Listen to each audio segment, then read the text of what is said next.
में उपचुनाव की शुरू हो चुका है और सभी पार्टियों के नेता अपने अपने विचार रख रहे हैं, मतदाताओं को लुभा रहे हैं। लेकिन एक और नया ट्विस्ट इस उपचुनाव में देखने को मिल रहा है।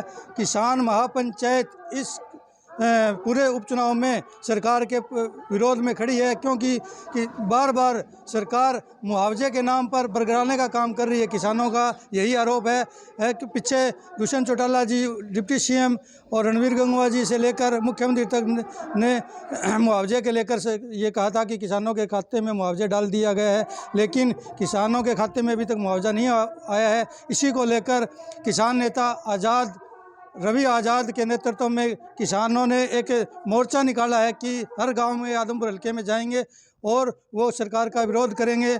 आज हमारे साथ रवि आज़ाद खुद हैं, हम गांव गुड़साल के मोड़ाखेड़ा के अंदर हैं और देखते हैं कि इनको कितना रिस्पांस मिला है। नमस्कार भाई साहब। जी, आपके सभी दर्शकों को नमस्कार जी। देखिए, उद्देश्य बिल्कुल साफ साफ है। जब से किसान आंदोलन की दस्तक हुई, बड़ौदा का भी उपचुनाव आया, एलनाबाद का भी उपचुनाव आया और अब आदमपुर का उपचुनाव है। और हम किसी के लिए, अपने लिए तो हम कभी वोट मांगते ही नहीं, ना हम किसी और के लिए वोट मांगते हैं। हमारी लड़ाई सरकार से है, हमारी लड़ाई जेजेपी और बीजेपी से है। इसके लिए हमने 21 तारीख से अभियान शुरू किया पहले चरण में, और 23 तारीख तक करीब करीब आदमपुर विधानसभा के 35 से ज़्यादा गांवों में जनसभा करेंगे। फिर दिवाली के बाद फिर कार्यक्रम शुरू हो जाएंगे और किसानों का और नौजवानों का, युवाओं का, मजदूरों का, सबका एक संकल्प है कि बड़ौदा के बाद और एलनाबाद के बाद आदमपुर के लोग जो है वो बीजेपी और जेजेपी के हार की हैट्रिक लगाएंगे। और इसमें हमारे मुद्दे हैं।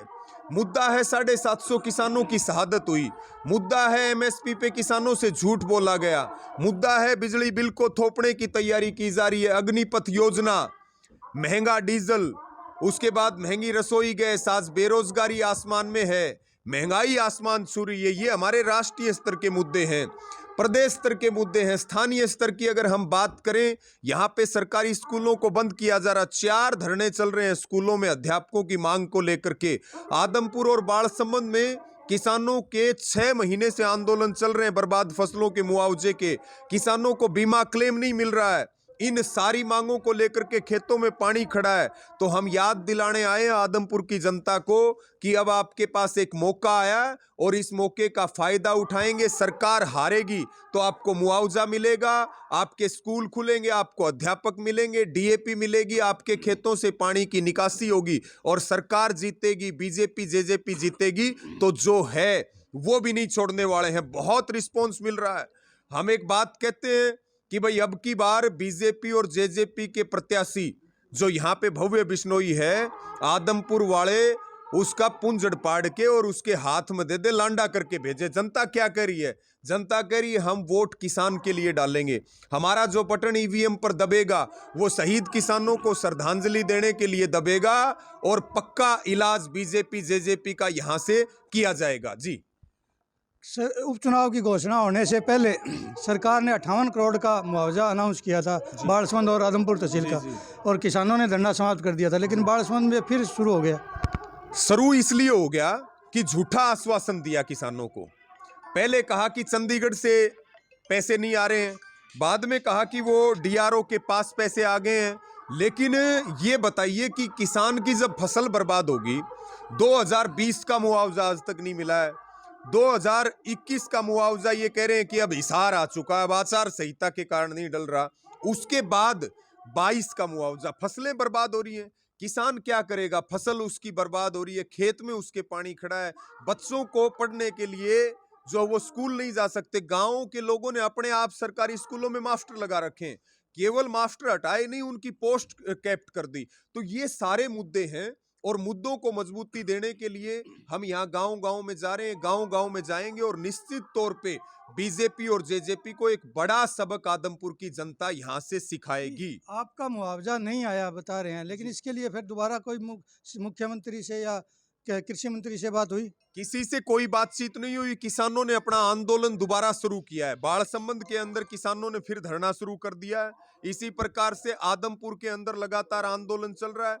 लेकिन सरकार बात ही नहीं सुन रही है। सरकार तो धमकी दे रही है कि 3 तारीख के बाद देख लेंगे किसानों को, हम जो है 3 तारीख के बाद देख लेंगे। स्कूलों में जो धरने चला रहे हैं उनको, यानी कि धमकी दे रहे हैं। उल्टा चोर कोतवाल को डांटे। और आदमपुर की जनता तो सवाल भी पूछ रही है कि कुलदीप बिश्नोई यहाँ 25 साल से विधायक बन के बैठे हैं, वो एक काम तो अपना गिना दे जिसके नाम पे वो वोट मांग रहे हैं। उनका वोट पाने का अधिकार क्या है?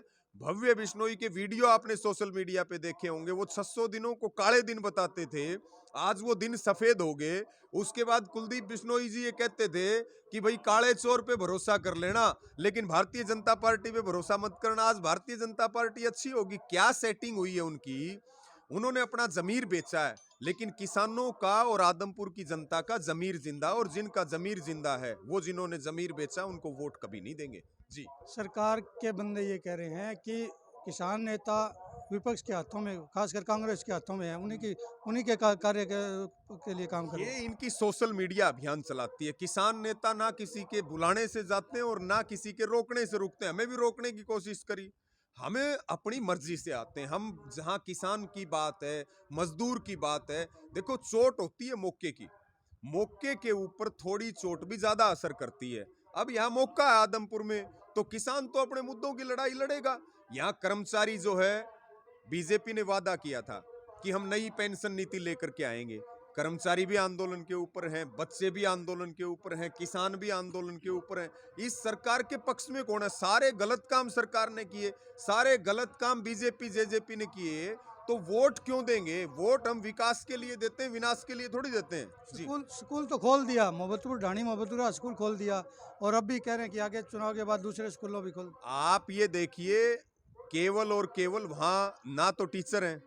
आप चूड़ी बागड़ियान की बात कर लीजिए, वहां के गांव के लोगों ने अपने अध्यापक रख रखे हैं, अपने गांव से चंदा इकट्ठा करके बच्चों को पढ़ा रहे हैं। इसी प्रकार से चूड़ी कला के अंदर धरना चल रहा है, वहां पे केवल 3 मास्टर हैं 250 बच्चों के ऊपर, और उसमें एक पीटीआई है। इसी प्रकार से जो चूड़ी की हम इसकी बागड़ियान की बात कर रहे हैं, इसमें जो है ड्राइंग और पीटीआई का टीचर है, बच्चे करीब करीब 100 से ज्यादा हैं। खैरमपुर के अंदर भी ये स्थिति है। आप ये बताओ, सरकार स्कूल खोलती है कि बंद करती है? अध्यापक लेकर के आती है, लेकर के जाती है। केवल इन्होंने ट्रांसफर नहीं किए, नई ट्रांसफर पॉलिसी में इन्होंने वहां अध्यापकों की पोस्ट भी खत्म कर दी। यानी कि सरकार शिक्षा से वंचित रखना चाहती है, जमीनों से बेदखल करना चाहती है, किसानों को बंधुआ मजदूर बनाना चाहती है, और उसके बाद फिर वित्त मंत्री बयान देते हैं कि रुपया गिर नहीं रहा है, डॉलर मजबूत हो रहा है। यानी कि हम तो ये कहते हैं, इस देश में एक जीएसटी का कानून है, उसमें जुमलेबाजी और झूठ बोलने पे सरकार को नियम बनाना चाहिए कि 28% जीएसटी लगेगी। इतना पैसा इकट्ठा हो जाएगा कि सरकार खर्च नहीं कर पाएगी। जी, सरकार के खिलाफ आप वोट करने की अपील कर रहे हैं कि जी, लोगों से, जी, तो किसके पक्ष में मतदान करें? हम किसी के पक्ष की बात नहीं करते। जनता समझदार है, जनता अपना निर्णय खुद लेगी, जनता अपना निर्णय खुद लेगी। हम किसी के पक्ष की बात नहीं करते। हमारी सबको एक ही अपील है कि अपना एक एक कीमती वोट जो है वो बीजेपी और जेजेपी के खिलाफ डालें, क्योंकि इनकी हार में हमारी जीत है, और ये जीतेंगे तो किसानों के मुद्दे कमजोर होंगे। और जहां पे आदमपुर की जनता खड़ी है, पहले से विकास से वंचित है, और ज्यादा वंचित होगी। जी, सरकार ये कह रही कि हम मुआवजा तो दे रहे हैं, लेकिन कुछ किसान नेता इसमें राजनीति कर रहे हैं। किसान का धीरे धीरे सभी के खातों में आ रहा है। पहली बात तो ये बताइए, राजनीति करना इन्होंने कोई पट्टे पे लिखवा के ला रखी है क्या? राजनीति यही करेंगे? फिर भी किसान नेता कोई राजनीति नहीं कर रहा। किसान नेता आंदोलन के लिए काम करते हैं, और इसी के लिए काम करते रहेंगे। हम आंदोलन के लिए आंदोलन लड़ते रहेंगे। हमारा काम है संगठन का, हमारा काम है आंदोलन का, और हमारा काम है सरकारों का इलाज करना। वो अभियान चलता रहेगा। जी, तो ये थे रवि आज़ाद, किसान नेता। कह रहे हैं कि अब की बार जो सरकार ने उनके साथ वादा खिलाफी की है, इसके लिए पूरे आदमपुर हल्के के गांव-गांव में जाकर सरकार के खिलाफ मतदान करने की अपील करेंगे। हालांकि इन्होंने ये कुछ नहीं कहा कि किसके पक्ष में मतदान करेंगे। इन्होंने कहा कि जनता खुद समझदार है, पब्लिक सब जानती है। मंडी आदमपुर से पंजाब केसरी के लिए हर भगवान भारद्वाज। हमसे जुड़े रहने के लिए हमारे YouTube चैनल को सब्सक्राइब करें और नई वीडियो की नोटिफिकेशन के लिए बेल आइकॉन को दबाएं। अगर आप ये वीडियो Facebook पर देख रहे हैं तो लाइक जरूर करें और ज्यादा से ज्यादा शेयर करें। धन्यवाद। हमसे जुड़े रहने के लिए हमारे YouTube चैनल को सब्सक्राइब करें और नई वीडियो की नोटिफिकेशन के लिए बेल आइकॉन को दबाएं। अगर आप ये वीडियो Facebook पर देख रहे हैं तो लाइक जरूर करें और ज्यादा से ज्यादा शेयर करें। धन्यवाद।